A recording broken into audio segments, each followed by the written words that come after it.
I thought I was saving my marriage when I suggested opening it up. The spark was gone, the routine was a killer, and I was desperate for anything to bring us back to life. But I never imagined Michael would take my idea and run straight into someone else's arms. 10 years ago, if you'd told me I'd be the one to suggest an open marriage, I would have choked on my latte. I was Jennifer, the faithful wife, the planner, the one who made sure every anniversary dinner reservation at Per Se was perfect. Michael and I were a team, a Park Slope brownstone, 2 kids at NYU, and a life that screamed success from every perfectly curated Instagram post. But beneath the surface, we were drowning. At 48, I felt invisible, not just to the city, but to Michael, the man who used to leave post-it love notes on the fridge, now barely looked up from his Bloomberg terminal during dinner.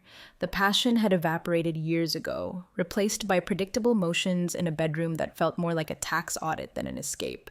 It started as a whisper, an idea from a podcast I'd listened to while designing websites late at night. Opening your marriage doesn't have to mean losing it, the host purred. It can be a way to rediscover each other by rediscovering yourselves. The thought burrowed into my mind, growing louder every time I saw Michael's glazed-over eyes during my feeble attempts to connect. It wasn't about jealousy, I told myself, or rejection. It was about liberation. If we could shatter the monotony, explore new territories, maybe, just maybe, we could find our way back to each other. I broached it one Friday night, over a bottle of Sancerre, just us in the kitchen overlooking the Brooklyn Bridge. Michael was clearly not in the mood for deep talks, but I plunged in anyway. Michael, I began, swirling the last drops of wine, have you ever thought about what it would be like to be with someone else? His head snapped up, Wall Street eyes narrowing. What kind of question is that? I faltered, instantly regretting my word choice. I mean, don't you ever feel like we're stuck? Like we're just going through the motions? Michael sighed, leaning back in his chair, the city lights reflecting in his gaze. Jennifer, if this is about things feeling a little routine, it is, I interrupted, heart pounding, and I think it's time we tried something new. His brow furrowed, gears visibly turning behind those expensive glasses. Something new, like what? I took a breath, palms slick against the wine glass stem, like opening things up, just for a while, to see if it helps us find excitement again. The silence that followed was deafening, broken only by the distant sirens of the city. Michael stared at me as if I'd suggested converting our brownstone into a cat sanctuary. You're kidding, he finally said, voice flat. I'm not, I said, forcing myself to meet his gaze.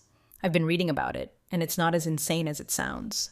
It's not about replacing each other, it's about sleeping with other people, he cut in, tone sharp as a broken martini glass. I winced, but held my ground. Exploring, trying to find what we're missing, together.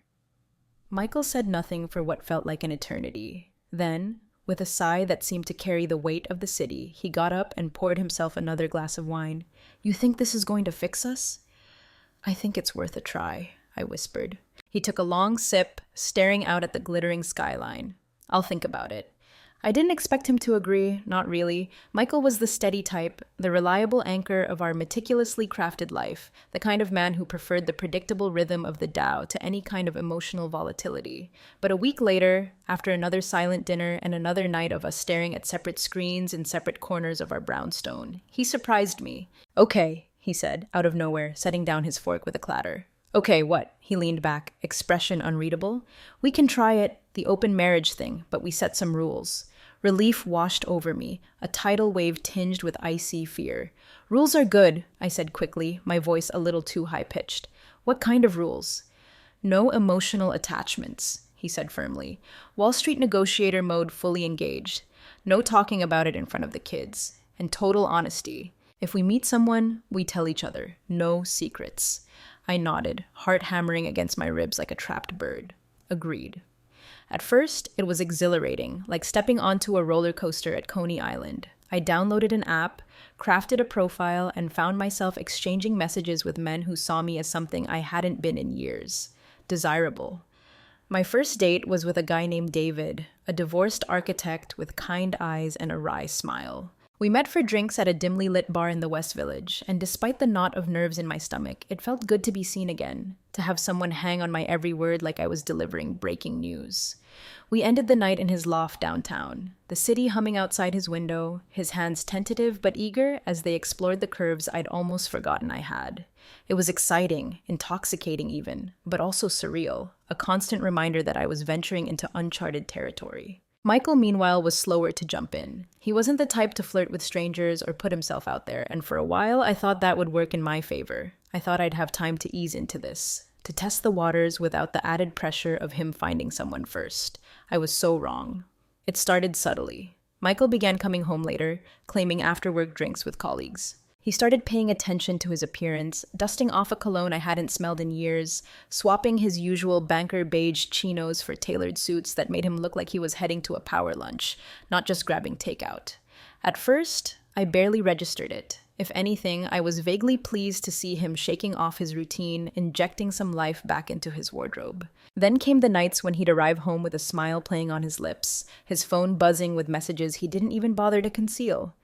"You're seeing someone," I said one night, the edge in my voice sharper than I intended. Michael didn't look up from his perfectly plated salmon. "Her name's Olivia," he said simply. Olivia.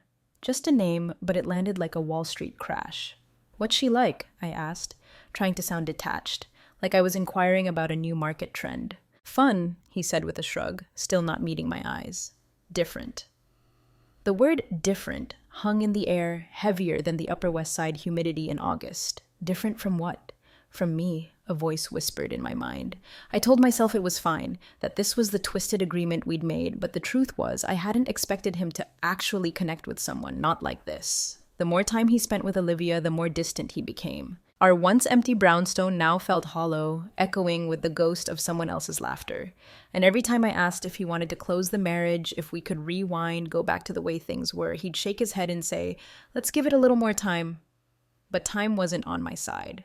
The night it all detonated, Michael came home late, tie askew, face flushed, reeking of expensive perfume and something else, something I couldn't place but felt like betrayal. He didn't bother with flimsy excuses this time. Instead, he sat down across from me at the kitchen island, hands clasped like he was about to announce a hostile takeover. "I need to tell you something," he said, voice soft but firm, the city noise muffled behind the closed windows. I braced myself, stomach churning like the East River on a stormy day. "What is it?" He took a deep breath, the kind he used before a high-stakes presentation. "I think I'm in love with her." The words landed like a bomb, shattering the fragile illusion I'd been clinging to, the fantasy that I could control this chaos. "What?" I whispered, my voice barely audible above the frantic rhythm of my own heart. "I didn't plan for this to happen," he said quickly, but his eyes, usually so sharp and calculating, were clouded with something like genuine emotion. "But I can't deny it anymore. Olivia. She makes me feel alive in a way I haven't felt in years." "And I don't?" I shot back, my voice trembling with a mixture of anger and disbelief. Michael looked away, unable to meet my gaze, the city lights reflecting in the tears welling in my eyes. "It's not about you, Jennifer," he mumbled. "It's about me." I laughed, a short, bitter sound that echoed in the sterile kitchen. "This was my idea," I said, my voice breaking. "I thought it would save us." "So did I," he admitted, finally meeting my gaze, but his eyes held no comfort, only a chilling distance. "But now, I don't know if I can come back from this." That night, I lay in bed, staring at the empty space beside me, the city a distant hum, wondering how everything had gone so catastrophically wrong. I'd opened a door I couldn't close, and now I was standing on the other side, utterly alone. When Michael first mentioned Olivia's name, I tried to bury my head in the sand, pretend it was just a fleeting infatuation, a temporary distraction from the monotony of our lives. After all, this was my grand idea, my brilliant plan to inject some much-needed excitement back into our stale marriage. I'd suggested the open marriage I'd wanted us to explore, to rediscover ourselves. I'd conveniently forgotten to consider the possibility that Michael might rediscover himself with someone else, someone younger, Olivia. At first, his behavior was almost comical, harmlessly pathetic. Texting furtively, grinning at his phone like a teenager, humming tunes I didn't recognize. But soon, Olivia became a constant, a shadow lurking in the corners of our brownstone, a phantom limb I couldn't ignore. Every time Michael came home late, I knew where he'd been, who he'd been with. He didn't even try to hide it anymore, as if his newfound honesty absolved him of any guilt, the guilt I desperately wanted him to feel, to drown in. It didn't take long to notice the subtle but seismic shifts in him. The cologne, the same intoxicating scent he'd worn when we were first dating, a lifetime ago. The wardrobe overhaul, the sudden aversion to comfortable khakis, replaced by impeccably tailored suits that screamed power and availability. Even his demeanor had transformed. He was lighter, almost buoyant, a confident swagger replacing his usual Wall Street stoicism. For the first time in years, Michael was glowing, radiating an energy that had nothing to do with me, nothing to do with us. One night, as he walked through the door, still carrying the lingering scent of a fancy restaurant, a place I knew we hadn't been to in years, a place I knew he couldn't have gone to alone, I decided to confront the invisible elephant in our perfectly decorated living room. "How was your night?" I asked, forcing a casual tone that felt brittle and fake. He hesitated, just a fraction of a second, before responding, his eyes darting away. "It was good. Just grabbed some drinks after work, with Olivia." I pressed, my voice sharper now, the forced casualness cracking under the strain.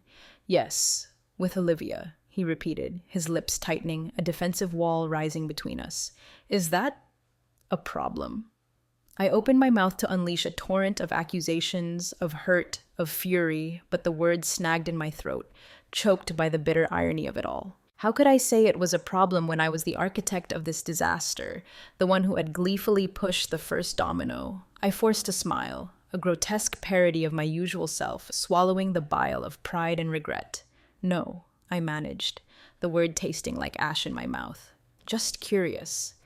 Determined not to be left behind, not to be outshone by Michael's newfound vitality, I threw myself into the twisted game we'd created. I dove back into the dating apps, swiping left and right with a manic energy, desperately seeking validation, convincing myself that I could match his excitement, that I could play this dangerous game just as well, if not better.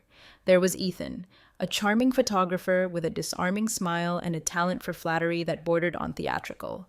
And Jason, a divorced professor, bookish and witty, who appreciated my dry humor and the way I could hold my own in a conversation about Derrida. My encounters with them were exhilarating, in their own superficial way.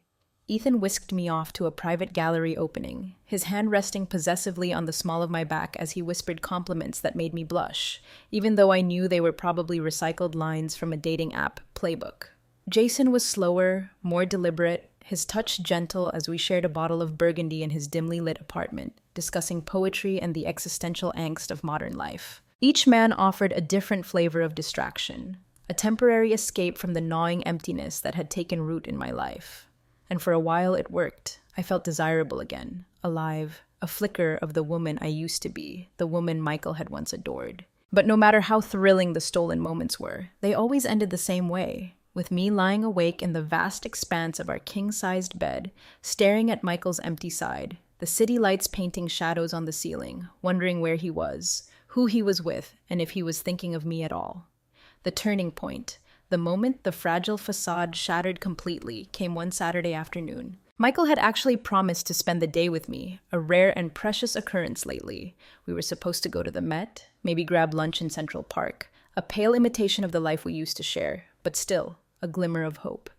Then, at the last minute, the text message arrived, terse and dismissive. Something came up. Rain check? Something, or someone. The unspoken word hung heavy between us, a suffocating weight. Something or someone, I shot back, unable to keep the bitterness from seeping into my voice. He sighed, rubbing the back of his neck, avoiding my gaze. "Olivia and I, we have plans. I'll make it up to you, I promise." The casual dismissal, the way he prioritized Olivia's time over mine as if my feelings, my existence were mere inconveniences, made my blood boil, a slow, simmering rage that threatened to erupt. "She's really that important to you, isn't she?" My voice was dangerously quiet, trembling with suppressed fury. Michael's jaw tightened, his eyes hardening, the Wall Street mask slipping back into place. "This is what you wanted, Jennifer," he said, his voice cold and precise, each word a calculated blow. "You wanted us to have the freedom to explore. I'm just doing what we agreed." "But this isn't what we agreed," I snapped, the carefully constructed composure finally crumbling. We agreed to keep it casual, to keep it physical, a temporary experiment to reignite our spark. You're treating her like your girlfriend. For the first time, Michael looked genuinely uncomfortable, a flicker of something akin to guilt crossing his face. Maybe she is, he said quietly, the confession hanging in the air like a death sentence.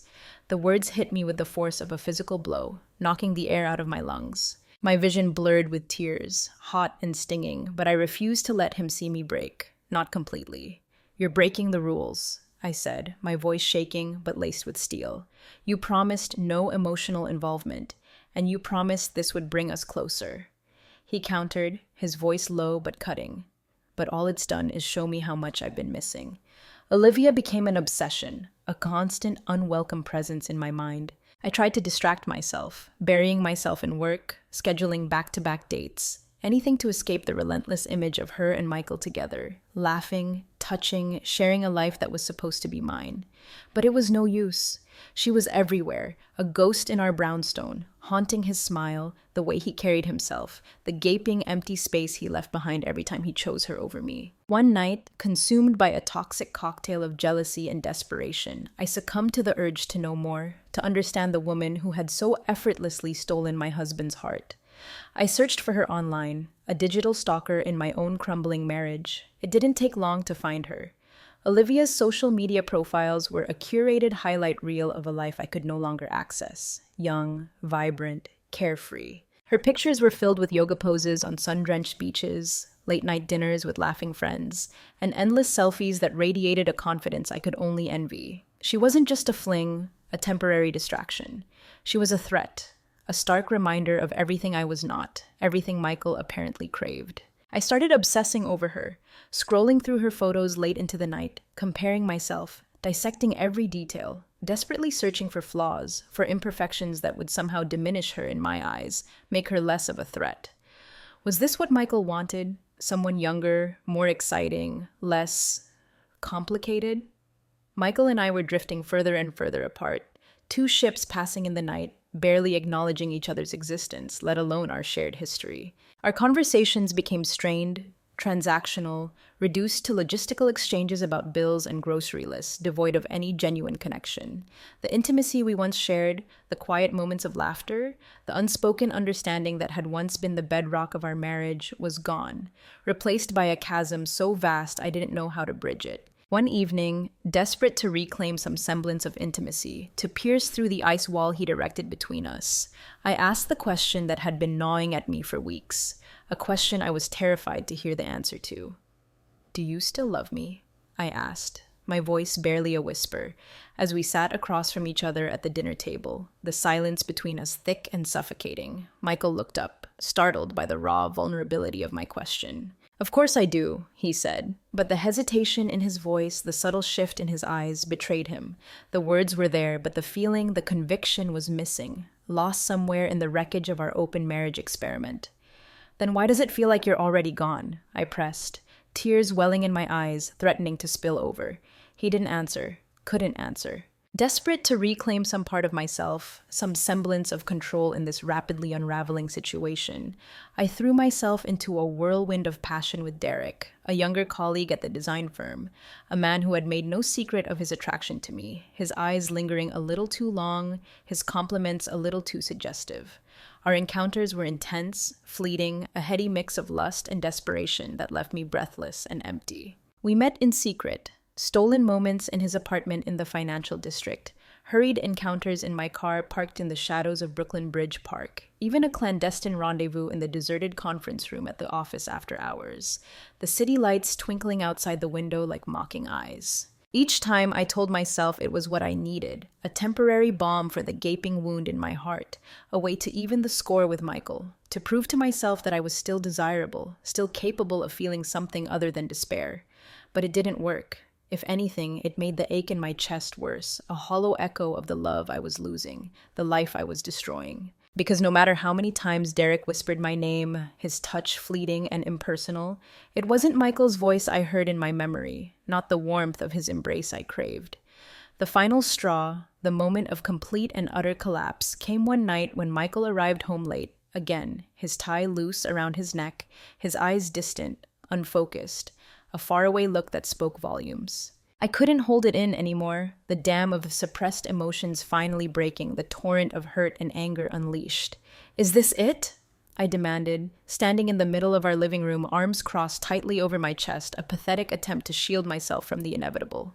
"Are you just going to walk away from us? From everything we built?"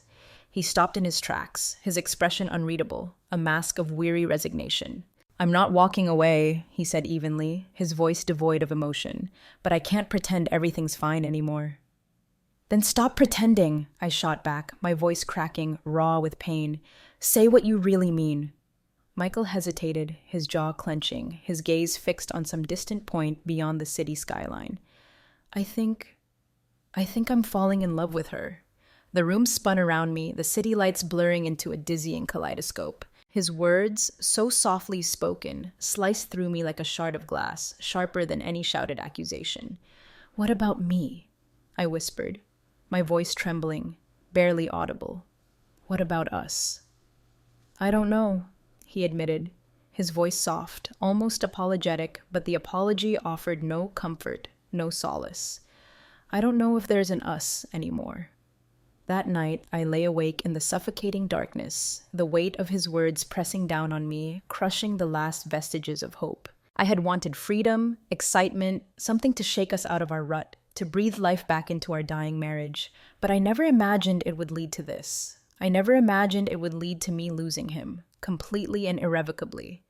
Michael's confession, those brutal, softly spoken words, "I think I'm falling in love with her," were the moment my world began to crumble, the foundation of my carefully constructed life dissolving into dust. The words repeated in my head, a cruel, relentless echo, growing louder with each passing hour, each desperate attempt to silence them.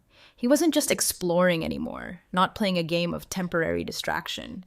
Olivia wasn't just a fling, a fleeting moment of rebellion. She had become something more, something deeper, something real, something I wasn't. I sat on the edge of the bed that night, the city noise a distant drone, staring at the empty space where Michael usually slept, the imprint of his absence a physical ache in my chest.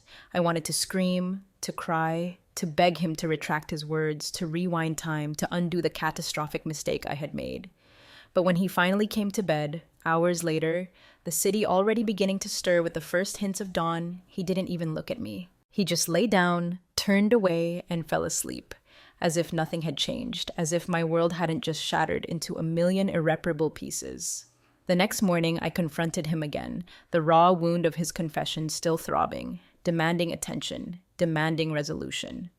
"Michael," I said, my voice trembling but firm, standing in the kitchen as he poured himself a cup of coffee, the aroma sharp and bitter, mirroring the taste in my mouth.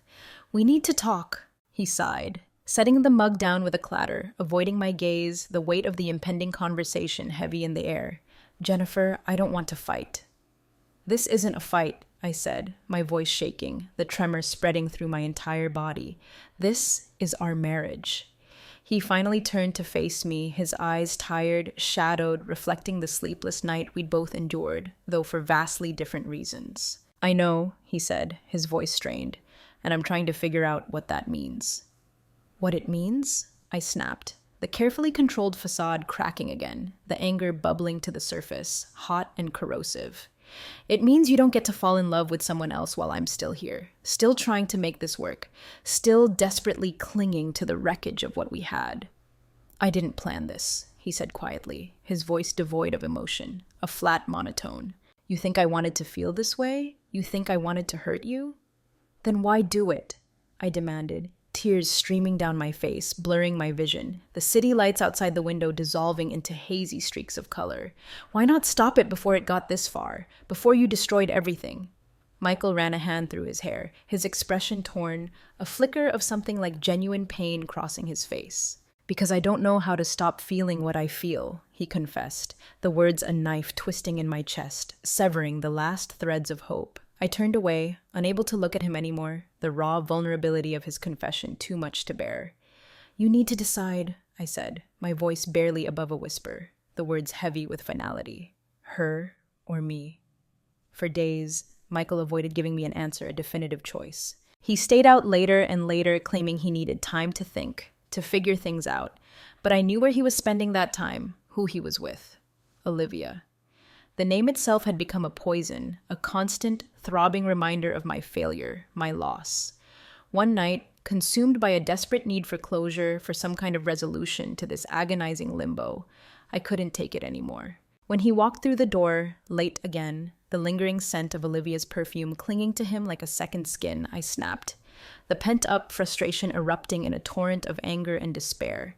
"Do you even care about me anymore?" I shouted, standing in the middle of the living room, my voice echoing in the cavernous space, accusatory, desperate. "Jennifer, not tonight," he said, his voice weary, dismissive, already retreating, already choosing her over me again. "No, we're doing this now," I insisted, my voice rising, fueled by a desperate urgency. "Do you even want to save this marriage, or are you just waiting for me to give up, to release you from the guilt, so you don't have to be the one to end it?" His jaw tightened, his eyes narrowing, a flicker of anger replacing the weary resignation. "You think this is easy for me," he retorted, his voice sharp. "You think I don't feel guilty every damn day? Then stop!" I cried, my voice breaking, the carefully constructed walls of my composure finally crumbling, the raw pain exposed. "Stop seeing her, stop pretending like this is normal, and start fighting for us, for what we had, for what we promised each other." Michael shook his head, his expression pained, but resolute, the finality in his eyes chilling me to the bone. "It's not that simple," he said, his voice low but firm, the death knell of our marriage. "It is!" I screamed, my voice cracking, tears streaming down my face. "It's as simple as choosing me, choosing the life we built, choosing the family we created, but you won't, will you? Because you don't want me anymore." He didn't deny it, and that silence, that damning admission, hurt more than anything he could have said. In the days that followed, I tried everything, every desperate tactic I could think of to bring him back, to recapture the man I was losing, to salvage the wreckage of our marriage. I cooked his favorite meals, elaborate dinners that we ate in strained silence, the food tasteless, the atmosphere suffocating. I planned date nights, pathetic attempts to recreate the spark we'd lost, evenings spent in forced conversation, the chasm between us widening with every strained smile, every hollow laugh. I even tried to reignite the physical spark, a desperate, humiliating act of self-preservation. One night, I slipped into the silk lingerie I hadn't worn in years, a relic of a happier time, and waited for him in our bedroom, the city lights casting long shadows across the room, the silence deafening. When he walked in and saw me, his eyes flickered with something, guilt, regret, maybe even a fleeting moment of longing, but he didn't move closer, didn't reach out, didn't offer the words I desperately needed to hear. "Jennifer," he said softly, his voice laced with pity, not desire, "you don't have to do this." "But I want to," I whispered, stepping closer, my voice trembling, my heart pleading. "I want us." He hesitated, his hands brushing my arms, a fleeting touch that sent a shiver of desperate hope through me. But then he pulled away, stepping back into the shadows, the distance between us widening again, insurmountable. "I can't," he said, his voice breaking, the words a final, devastating blow. "I'm sorry." And then he walked out of the room, leaving me standing there, humiliated, heartbroken, and utterly alone, the silk lingerie feeling like a costume of a life that no longer existed. I couldn't take it anymore, the endless waiting, the agonizing limbo, the slow agonizing death of my marriage. If Michael wouldn't end things with Olivia, wouldn't make a choice, then I would. I would take control, reclaim some semblance of agency in this nightmare unfolding around me.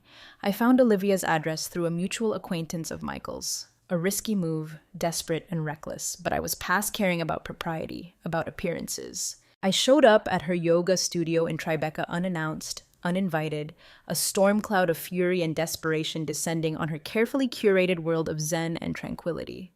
She was leading a class when I arrived, her voice calm and soothing as she guided a group of impossibly flexible women through Downward Dog, her serenity a stark contrast to the turmoil raging inside me. I waited until the class ended, pacing outside the studio, my heart pounding against my ribs like a trapped animal, each inhale a ragged breath, each exhale a silent scream. When she finally emerged, radiant and composed, wiping down her mat with a practiced ease, I walked over to greet her, my voice trembling, but laced with a venom I didn't know I possessed. "Olivia?" I said, my voice cold, sharp as broken glass.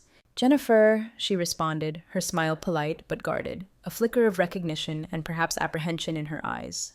right? You know who I am, I said coldly, my gaze unwavering, accusatory. Her smile faltered, the carefully constructed composure momentarily cracking. I do, she said, her voice steady but a little less confident now, and I know why you're here. Then you know what I'm about to say, I snapped, my voice laced with fury, each word a weapon. Stay away from my husband. Olivia crossed her arms, her expression unreadable, her yoga instructor calm replaced by a steely resolve. I didn't ask for this, Jennifer, she said, her voice even, controlled. He came to me. Because you let him, I spat, the accusation raw, visceral. You knew he was married and you didn't care. You actively pursued him, knowing you were destroying a marriage, a family. I care about him, she said, her voice surprisingly steady, unflinching. And he cares about me. It's not that simple. Her calmness only fueled my anger, ignited the simmering rage within me, turning it into a raging inferno. You're a homewrecker, I hissed, the words dripping with contempt, with years of accumulated pain and betrayal. You're ruining my life. Olivia tilted her head, her gaze unwavering, meeting mine without flinching, her composure unnervingly intact. Maybe, she said, her voice quiet but cutting, maybe your marriage was already broken, and you just don't want to admit it. Her words stung, sharp and true, hitting their mark with brutal accuracy, because deep down, in the darkest corners of my heart, I knew she was right. I turned and walked away, defeated, the city lights blurring through my tears, the weight of her words pressing down on me, heavier than any accusation, heavier than any anger. I wasn't just fighting Olivia. I was fighting the truth. A week later, Michael sat me down at the kitchen table, the same kitchen table where I had first proposed the open marriage experiment, the scene of our slow, agonizing unraveling. His expression was heavy, burdened with the weight of the decision he'd finally made, the inevitable conclusion to the self-inflicted tragedy. I'm moving out, he said simply, the words hanging in the air, final, irreversible, the death knell of our marriage. My heart dropped. A physical sensation of falling, of plummeting into an abyss. What? I whispered, my voice barely audible, the shock momentarily paralyzing me. I need space, he continued, his voice strained, tight with emotion, or perhaps just discomfort. To figure out what I want, who I want to be, and I can't do that here, not with you. I stared at him, my mind racing, trying to process the enormity of his words, the finality of his decision. So that's it? I asked, my voice trembling, incredulous. After 20 years, you're just leaving? I'm not leaving you, he said, his voice softer now, almost pleading, but the words rang hollow, meaningless in the face of his actions. I'm leaving this version of us, because it's not working, Jennifer. You know that as well as I do. His words hung in the air, suffocating me, the truth of them undeniable but no less painful. I wanted to scream, to beg him to stay, to fight for us, to rewind time, to undo everything. But I knew it wouldn't make a difference. He'd already made up his mind, already chosen his path, and it didn't include me. That night, as I lay in bed alone, the city a distant hum, the silence in our brownstone deafening, I felt a crushing sense of emptiness, a void so vast it threatened to swallow me whole. I had suggested the open marriage to save us, to breathe life back into our dying relationship, but all it had done was expose the cracks we'd been ignoring for years, the deep-seated fissures of resentment, neglect, and unspoken unhappiness. And now I was left to pick up the pieces, to navigate the wreckage of a life I no longer recognized, a life that had irrevocably changed, shattered by my own misguided attempt to fix it. The brownstone felt cavernous after Michael moved out, each room echoing with his absence, every creak of the floorboards, every echo of my footsteps, a stark reminder of how empty it had become, not just physically, but emotionally, spiritually. His absence wasn't just physical, it was the loss of a life we had built together, brick by brick, year by year, a shared history now reduced to fragments, to memories tinged with bitterness and regret. The silence was a constant, oppressive presence, a relentless reminder of my failure, my catastrophic miscalculation, the gaping hole in my life where Michael used to be. Friends and family started to notice the cracks, the fissures in my carefully constructed facade. Some reached out, offering awkward condolences, hesitant words of sympathy, their eyes filled with pity and a thinly veiled, "I told you so." and others avoided me altogether, unsure how to navigate the wreckage of my marriage, the social awkwardness of my public unraveling. The whispers behind my back were louder than any direct conversation, the judgment palpable, unspoken but understood. My sister, ever the blunt, pragmatic one, summed it up best, her words devoid of sympathy, laced with a harsh, uncomfortable truth. "You brought this on yourself, Jennifer," she said, her voice flat, accusatory. "What did you expect?" I didn't have an answer. I wasn't even sure anymore why I'd suggested the open marriage in the first place. Was it boredom? A desperate bid for freedom from the suffocating routine of our lives? Or had I been subconsciously looking for a way out, a self-destructive impulse masked as a misguided attempt at salvation? And was this just my way of lighting the match, of setting fire to everything we had, all in the name of some twisted, misguided notion of rediscovery?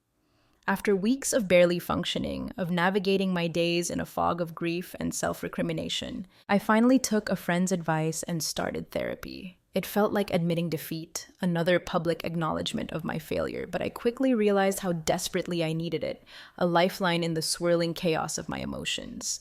My therapist, a no-nonsense woman named Karen with a sharp wit and an even sharper intellect, didn't let me off the hook, didn't offer easy answers or comforting platitudes. "Why did you want an open marriage?" she asked during one of our first sessions, her gaze direct, probing, forcing me to confront the uncomfortable truth. "I thought it would fix us," I said, the words barely above a whisper, laced with shame and regret. "And did it?" she pressed, her voice gentle but insistent. I hesitated, the weight of my failure pressing down on me, suffocating me. Then I shook my head, the truth finally surfacing, raw and undeniable. "No," I admitted, the word a bitter taste in my mouth. "No, it just made everything worse." Karen nodded, her expression thoughtful, understanding. "Maybe it didn't fix you because the problems were never about excitement or exploration," she said, her voice calm, measured, each word landing with precision and impact. "Maybe they were about communication, trust, and connection, and opening the marriage only highlighted how broken those things already were." Her words hit me like a slap, a brutal awakening to the reality I had been so desperately trying to avoid. But she was right. Deep down, I knew it. Michael and I had been drifting for years, growing apart in slow, imperceptible increments, our connection eroding, our communication faltering.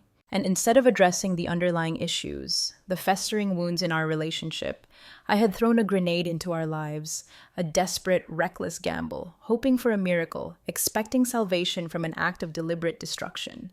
And all it had done was accelerate the inevitable, hastening the demise of a marriage that was already teetering on the brink. Therapy gave me the clarity I needed to start rebuilding, to pick up the shattered pieces of my life and try to create something new, something different, something mine. I focused on my freelance graphic design work, pouring my energy into my career, taking on new clients, bigger projects, challenges that pushed me creatively, intellectually. For the first time in years, I felt like I was thriving professionally, finding a sense of purpose and accomplishment in my work, even as my personal life remained a desolate wasteland. I also began reconnecting with old friends, the ones I'd neglected during the years I spent trying to maintain the illusion of a perfect life, the facade of a happy marriage. Slowly, tentatively, they became my support system, my lifeline, reminding me that I wasn't alone, even when it felt like the loneliest person in the city. One of them, Lisa, dragged me to a yoga class one Saturday morning, a reluctant act of self-care, a hesitant step back into the world. I almost didn't go, the fear of running into Olivia, of facing the embodiment of my failure, a paralyzing weight. But Lisa assured me it was a different studio, a different neighborhood, a different world. It turned out to be one of the best decisions I'd made in months. The class was calming, restorative, the gentle movements, the focused breathing, a balm for my frayed nerves, my aching heart. And for the first time in a long time, I felt connected to my body again, grounded, present, a flicker of peace amidst the turmoil. About 6 months after he left, Michael called me. It was late, the city quiet, the distant sirens a muted lullaby. I almost didn't answer, the sight of his name on my phone screen a jolt of unwelcome memory, a reminder of pain and loss.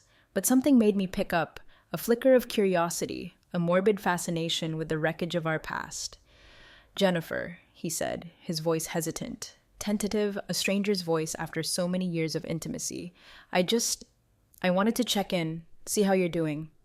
I'm fine, I said cautiously, my voice flat, guarded, revealing nothing. Why? There was a long pause, the silence stretching between us, across the miles of broken promises and shattered dreams. Before he spoke again, his voice softer now, almost vulnerable. Olivia and we're not together anymore.